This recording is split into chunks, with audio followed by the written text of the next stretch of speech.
السلام علیکم ورحمۃ اللہ وبرکاتہ نحمده ونصلی علی رسولہ الکریم اما بعد فاعوذ باللہ من الشیطان الرجیم بسم اللہ الرحمن الرحیم ان اللہ وملائکتہ یصلون علی النبی یا ایہا الذین آمنوا صلوا علیہ وسلموا تسلیما اللہم صل علی سیدنا و مولانا محمد معدن الجود والکرم وآلہ الکرام وابنہ الکریم وبارک وسلم۔ عزیزان ملت اسلامیہ، بخاری شریف کی ایک حدیث پاک ہے، اللہ کے رسول صلی اللہ علیہ وآلہ وسلم حضرت علی مولائے کائنات شیر خدا حیدر کرار کو مخاطب کرتے ہوئے ارشاد فرماتے ہیں کہ انت منی بمنزلتی موسیٰ و ہارون، او کما قال النبی صلی اللہ علیہ وسلم، کہ میں اور تمہارا رشتہ اور درجہ ایسے ہی ہے جیسا کہ حضرت موسیٰ کا اپنے بھائی حضرت ہارون کے ساتھ رشتہ تھا۔ شارحین حدیث محدثین کرام فرماتے بات دراصل یہ تھی کہ اللہ کے رسول صلی اللہ علیہ وسلم اپنے صحابہ کو لے کر غزوہ تبوک کے لیے، تبوک جو جنگ ہوئی تھی، تبوک ایک جگہ کا نام ہے، تقریباً 150-200 کلومیٹر کے آس پاس مکہ مکرمہ سے یا مدینہ منورہ سے دوری پر ایک جگہ ہے۔ تو غزوہ تبوک کے لیے اپنے صحابہ کے ساتھ جا رہے تھے۔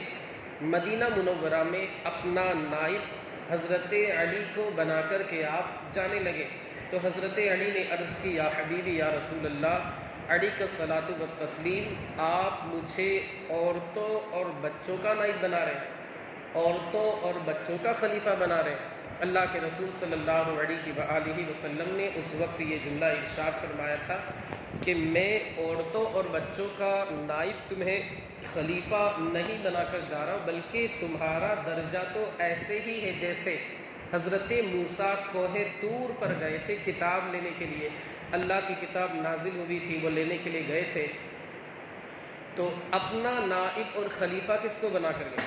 جس طرح حضرت ہارون علی نبینا علیہ الصلاۃ والتسلیم کو حضرت موسیٰ اپنا نائب اور خلیفہ بنا کر کے گئے تھے، اسی طرح میں بھی تمہیں اپنا نائب اور خلیفہ بنا کر کے جا رہا ہوں۔ یہ اللہ کے رسول صلی اللہ علیہ وآلہ وسلم نے حضرت علی کے مرتبے کو بڑھایا۔ اب رافضی اس حدیث پاک سے استدلال کرتے ہیں کہ اس حدیث پاک سے حضرت علی کا پہلا خلیفہ ہونا ثابت ہوتا ہے، تو اہل سنت و جماعت کی جانب سے یہ جواب دیا گیا کہ حضور کے پہلے خلیفہ حضرت علی نہیں تھے، حضرت ابو بکر تھے۔ کیوں؟ اس لیے کہ آپ نے خلیفہ تو بنایا تھا لیکن نماز کا خلیفہ نہیں بنایا۔ ساری حدیث کی کتابوں میں یہ لکھا ہے کہ جس وقت آپ غزوہ تبوک کے لیے جا رہے تھے اس وقت نماز کا خلیفہ حضرت علی کو نہیں بنایا، بلکہ حضرت عبداللہ بن ام مکتوم کو نماز کا خلیفہ بنایا، وہ ساری نمازیں پڑھا رہے۔ اگر حضرت علی پہلے خلیفہ ہوتے تو ان کو نماز کی امامت بھی سپرد کر دیتے کہ میری غیر حاضری میں نماز بھی پڑھاتے رہنا۔ جبکہ دوسری حدیث میں آپ دیکھیں، جب اللہ کے رسول صلی اللہ علیہ وسلم آخری زمانے میں آخری علالت کے جو ایام تھے جسے مرض وفات کہا جاتا ہے، اس وقت مولائے کائنات بھی تھے، ابو بکر صدیق بھی تھے، لیکن خلیفہ کس کو بنا، مصلی کس کو سونپا، امامت کس کے سپرد کی؟ جواب آپ کو یہی ملے گا کہ حضرت سیدنا ابو بکر صدیق ہی کو آپ نے مصلی سونپا، نماز سونپی، اور امامت کے فرائض انجام دینے کے لیے کسی اور کو نہیں، حضرت ابو بکر کو مقرر فرمایا۔ تو ہم مانتے ہیں کہ اللہ کے رسول غزوہ تبوک میں گئے، اپنا نائب حضرت خلیفہ کو بنا، حضرت امیر معاویہ کو بنا، حضرت علی شیر خدا مولائے کائنات حیدر کرار فاتح خیبر کو بنا کر کے گئے، لیکن اس سے یہ ثابت نہیں ہوتا ہے کہ پہلے خلیفہ حضور کے حضرت علی۔ روافض اس حدیث پاک سے غلط استدلال۔ اور دوسری بات، ان لوگوں نے یہ بھی کہا کہ جس طرح حضرت موسیٰ کے نائب حضرت ہارون تھے، اسی طرح حضرت حضور اکرم صلی اللہ علیہ وسلم کے نائب اور پہلے خلیفہ حضرت علی ہے۔ اس کا جواب شارحین حدیث نے، محدثین کرام نے یہ دیا کہ حضرت موسیٰ کے نائب حضرت ہارون تھے ہی نہیں، بنے ہی نہیں۔ کیوں؟ اس لیے کہ جو بادشاہ ہو، خلیفہ ہو، حاکم ہو، اس کا نائب جو ہوتا ہے وہ اس کی وفات کے بعد زندہ رہتا ہے۔ یعنی حاکم کی وفات کے بعد، خلیفہ کی وفات کے بعد جو اس کا نائب رہتا ہے وہ زندہ رہتا ہے۔ جبکہ حضرت موسیٰ علی نبینا وعلیہ الصلاۃ والتسلیم کے جو بھائی اور نائب تھے یعنی حضرت ہارون، وہ تو حضرت موسیٰ کی زندگی ہی میں، حضرت موسیٰ کی وفات سے 40 سال پہلے ہی اس دنیا سے رخصت ہو گئے۔ اب خلافت کی بات کیسے آئی؟ یعنی حضرت موسیٰ اور حضرت ہارون کی اصالت اور خلافت سے یہ کہتے استدلال کرتے ہوئے کہ جس طرح وہاں پر خلافت تھی یہاں پر بھی خلافت ہے، تو اس کا جواب یہ ہے کہ وہاں خلافت تھی ہی نہیں، کیونکہ حضرت موسیٰ کی زندگی ہی میں جو ان کے خلیفہ تھے حضرت ہارون، ان کا وصال ہو گیا تھا، وفات ہو گئی، اس دنیا سے تشریف لے گئے۔ تو آپ جو حضرت موسیٰ اور ہارون کی بات لا کر کے یہ کہہ رہے ہیں کہ وہاں پر جیسا تھا یہاں پر ایسا ہے، تو ہم کہتے ہیں یعنی اہل سنت و جماعت کہ وہاں پر ایسا تھا ہی نہیں جیسا روافض سمجھ رہے ہیں۔ تو حضرت علی جو ہے ہم مانتے ہیں ان کے جو فضائل ہیں، مناقب ہیں، کمالات ہیں، ہم مانتے ہیں حضرت علی کے، ہم ماننے والے ہیں الحمدللہ، لیکن ہمارا اہل سنت و جماعت کا متفقہ یہی فیصلہ ہے کہ حضرت ابوبکر صدیق پہلے خلیفہ، عمر فاروق اعظم دوسرے خلیفہ، عثمان غنی تیسرے خلیفہ، مولائے کائنات شیر خدا چوتھے خلیفہ، اور الحمدللہ ہم علی سے محبت کرنے والے، بغض، عداوت، کینہ، حسد، نفاق مولائے کائنات سے نہیں رکھتے۔ ہمارے آقا مولا حضور تاجدار مدینہ فرماتے کہ علی سے بغض وہی شخص رکھ سکتا ہے جو منافق ہوگا۔ ہم تو الحمدللہ شیدایان علی میں سے، محبان علی میں سے، حضرت علی سے محبت کرنے والے ہیں، اور حضور اکرم صلی اللہ علیہ وآلہ وسلم نے حضرت علی کو مخاطب کرتے ہوئے ارشاد فرمایا، علی اللہ نے تجھے ویسے تو بہت سارے کمالات عطا فرمائے، لیکن 3 خصوصیات تیرے اندر جو ہے وہ کسی میں نہیں۔ حضرت علی نے عرض کیا، یا رسول اللہ وہ 3 خصوصیات کیا ہے؟ فرمایا کہ جو تیری بیوی ہے، جو تیری اہلیہ ہے، زوجہ ہے، وہ تمام جنتی عورتوں کی سردار ہے، اور اللہ نے جو تمہیں بیٹے دیے یعنی امام حسن امام حسین، ہم اپنے اعتبار سے کہتے ہیں، اللہ کے رسول نے فرمایا جو اللہ نے تمہیں 2 بیٹے دیے، اللہ رب العزت نے جو تجھے 2 بیٹے دیے ہیں یعنی حسن اور حسین، وہ جنتی نوجوانوں کے سردار ہیں۔ یہ دوسری خصوصیت۔ تیسری خصوصیت میرے آقا مصطفیٰ کریم فرماتے ہیں، علی تیسری خصوصیت تیری یہ ہے کہ جو اللہ رب العزت نے تجھے سسر دیا ہے وہ تمام نبیوں کا سردار ہے۔ آپ ذرا سوچو تو صحیح، یقیناً یہ حضرت علی کے کمالات، فضائل، مناقب میں سے ہے، اور حضرت علی کی محبت الحمدللہ ہم بھی علی علی کرتے ہیں الحمدللہ، لیکن روافض کی طرح معاذ اللہ، 100 بار معاذ اللہ، حضرت علی کو خدا کا مرتبہ نہیں دیتے، ورنہ انسان دائرے اسلام سے خارج ہو جائے۔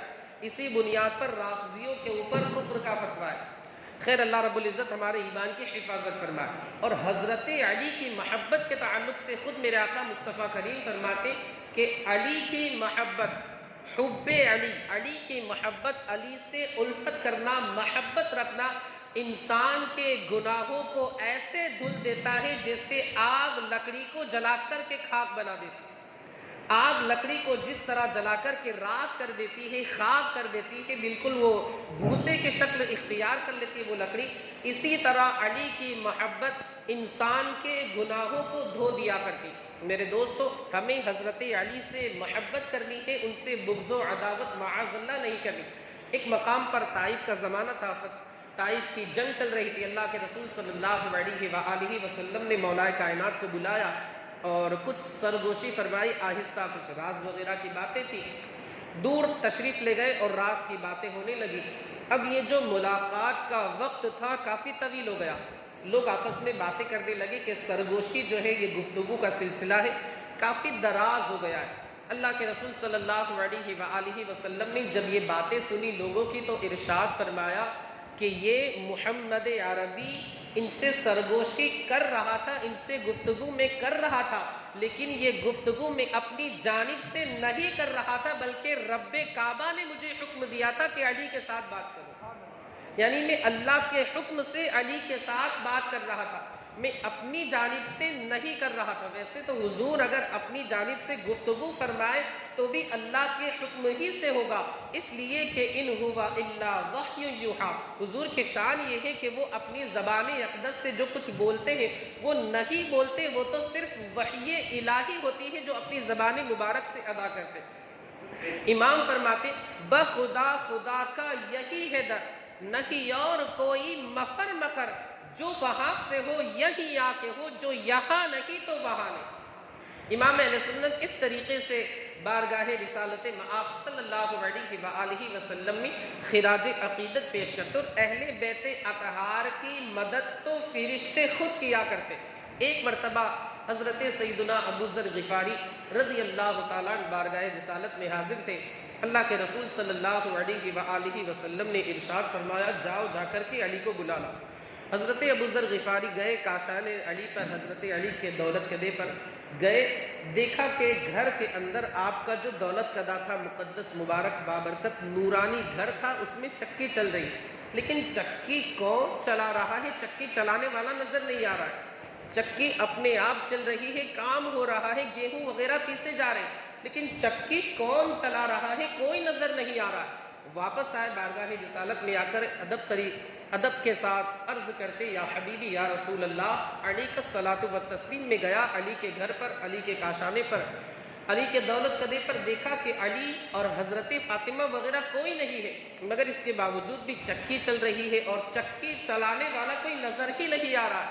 مصطفیٰ کریم رؤوف الرحیم جناب محمد الرسول اللہ صلی اللہ علیہ وآلہ وسلم ارشاد فرماتے ہیں کہ اللہ کے کچھ فرشتے، اللہ کے کچھ مقرب ملائکہ، مقرب فرشتے آسمان سے زمین کی سیر کے لیے اترتے ہیں۔ اللہ نے ان کے ذمے یہ لازم کر دیا ہے کہ وہ میرے اہل بیت اطہار کی خدمت کیا کریں۔ میرے دوستو آپ ذرا سوچو تو صحیح، اہل بیت اطہار کے کام کی تکمیل کوئی اور نہیں فرشتے کر رہے ہیں۔ اہل بیت اطہار کے گھروں کے کام کو مکمل کون کر رہے ہیں؟ فرشتے کر رہے ہیں۔ تو یہ حضرت علی کی خصوصیات، اللہ رب العزت نے اپنے محبوب کے مرتبے کو اتنا بڑھایا۔ اور میں نے اس سے پہلے بھی کہا تھا کہ حضرت علی کی کفالت اور پرورش آمنہ کے لال کے حصے میں آئی۔ جب آنکھیں کھولی اپنے آپ کو آغوش محمدی میں پایا، اور سب سے پہلا جس چیز کا آپ نے سب سے پہلے دیدار کیا وہ کوئی اور نہیں، جمال مصطفیٰ کا۔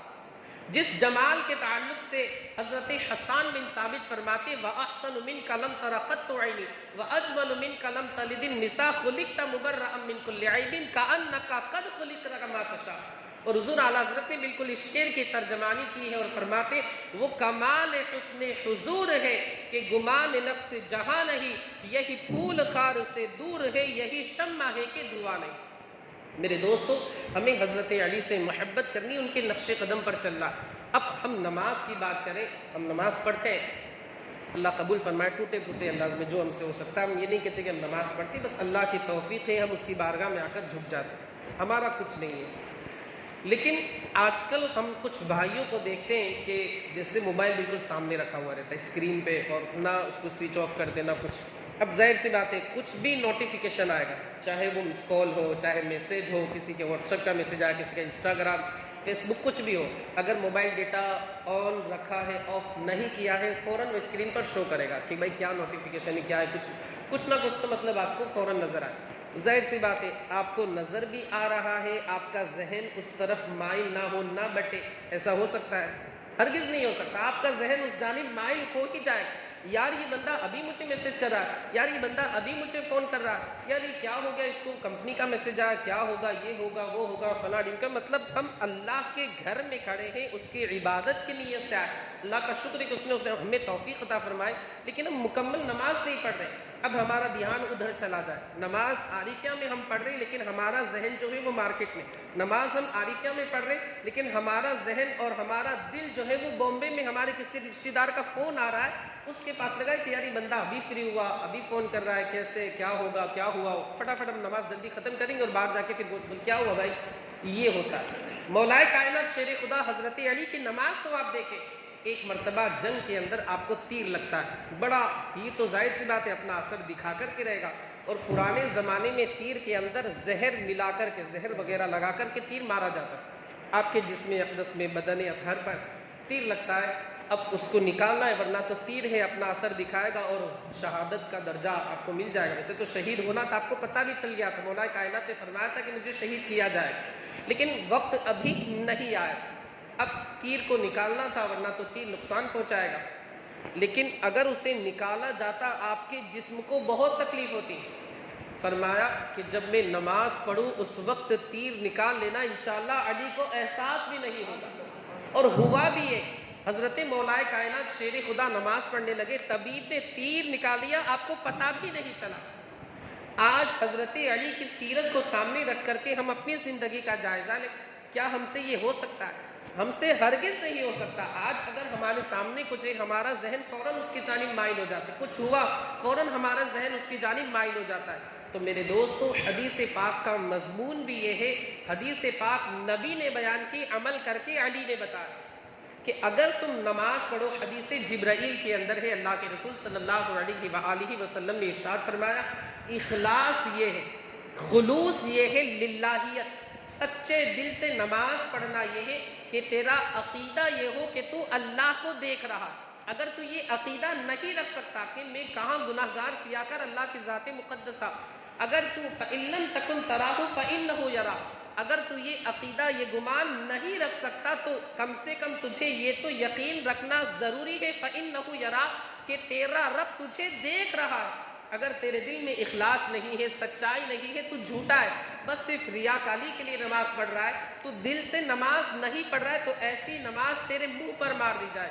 حدیث پاک کے فرمان کے مطابق ریاکاروں سے قیامت کے دن فرمایا جائے گا کہ تم نے میرے لیے تو نماز پڑھی ہی نہیں، اور ان کے جو اعمال کے وہ اٹھا کر کے ان کے منہ پر مار دی جائے۔ تو ہمیں حضرت علی کی سیرت سے یہ سبق حاصل کرنا چاہیے، درس لینا چاہیے، یہ تعلیم حاصل کرنی چاہیے کہ ہمیں نماز جو ہے مکمل انہماک کے ساتھ، مکمل اللہ کی بارگاہ سے لو لگا کر کے ہمیں نماز پڑھنی ہے، اور ادھر ادھر دھیان ہمیں نہیں رکھنا ہے۔ بالکل توجہ کے ساتھ اللہ کی بارگاہ میں جھک کر کے آپ نماز پڑھیں، سجدہ کریں، انشاءاللہ نماز کی لذتیں ملے گی، برکتیں ملے گی، آپ گناہوں سے دور رہیں، نماز کی برکتیں ملے گی، آپ کی مصیبتیں دور ہو جائیں۔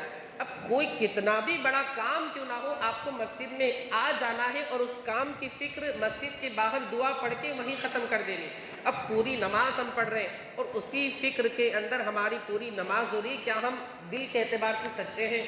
نہیں، ہرگز نہیں۔ ایک بندہ دیکھنے والا ہمیں دیکھے گا، یہی گمان کرے گا کہ بندہ نماز پڑھ رہا ہے اخلاص کے ساتھ، لیکن میں جانتا ہوں کہ میں کتنا سچا ہوں، میرے دل میں کیا چل رہا ہے، میرے ذہن میں، میرے مائنڈ میں کیا چل رہا ہے، یہ تو میں جانتا ہوں۔ اللہ رب العزت جانتا ہے اپنے بندے کے دل کی کیفیت، اس کی شان تو یہ ہے، واللہ علیم بذات الصدور، وہ سینے کے اندر، دل کے اندر جو چھپی ہوئی باتیں ہیں، اللہ رب العزت اسے بھی جانتا ہے۔ تو اگر ہم سچے نہیں ہیں اللہ کی بارگاہ میں، ہمیں اس کے تعلق سے جواب دینا پڑے گا، اور ہماری نمازیں مقبول نہیں ہوگی، ہمیں اپنی نماز کا ثواب نہیں ملے گا۔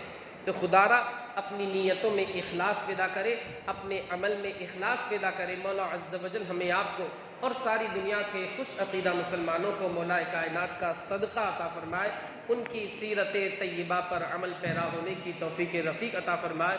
مرتضیٰ شیر حق اشجع الاشجعین، ساقی شیر و شربت پہ لاکھوں سلام، اصل نسل صفا وجہ وصل خدا، فتح باب ولایت پہ لاکھوں سلام۔ یہ حضور اعلیٰ حضرت بارگاہ مولا کائنات میں خراج عقیدت پیش کرتے۔ آپ بھی دعا کے لیے ہاتھ اٹھائیں۔ مولا ہمیں حضرت علی کے، ان کی تعلیم پر ہمیں عمل پیرا ہونے کی توفیق عطا فرما۔ مولا کائنات کی سیرت طیبہ پر ہمیں عمل پیرا ہونے کی توفیق عطا فرما۔ مولا کائنات کا ہمیں صدقہ عطا فرما۔ مولا عز و جل ان کے صدقے میں ہماری بے حساب مغفرت فرما، ہمارے گناہوں کو معاف فرما۔ ہمارے بھائی یہاں پر ذکر کے لیے جمع ہوئے، حدیث پاک کا درس سننے کے لیے یہاں پر جمع ہوئے، مولا انہیں تو برکتیں عطا فرما، ان کی تمام مشکلات کو آسان فرما، ان کی تمام جائز مرادوں کو پورا فرما، ان کی کمائی میں، کاروبار میں، تجارت میں، رزق حلال میں خوب سے خوب تر برکتیں عطا فرما۔ مولا انہیں، ان کے گھر والوں کو صحت، سلامتی، امن، عافیت، چین و سکون عطا فرما۔ وصلی اللہ تعالی علی خیر خلقہ ونور عرشہ سیدنا مولانا محمد وعلی آلہ و اصحابہ اجمعین برحمتک یا ارحم الراحمین.